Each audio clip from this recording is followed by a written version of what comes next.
Shout out kay Sir Ismael Panaga. Ayan. Basta hindi nila yung binubuo kung ano.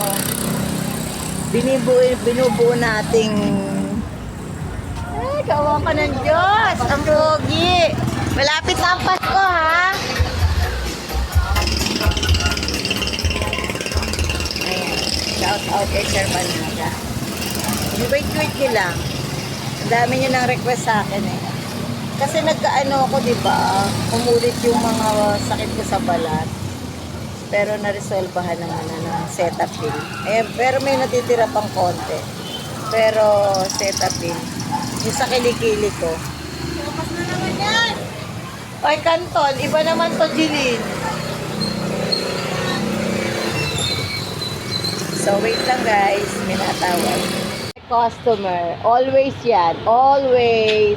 Ang pogi naman ni Baby Dayward. Walang pasok ng elemental. Wala ngang pasok. Eh, ba't may mga estudyante? Eto, oh, ang pinsan ko. Sabihin mo, Mamar. Ayan, guys. Stop na natin to. Masama ang tingin ng pusang to. Dali mo yung pauwi, Marimar, ha? Ayokong may hayop dito.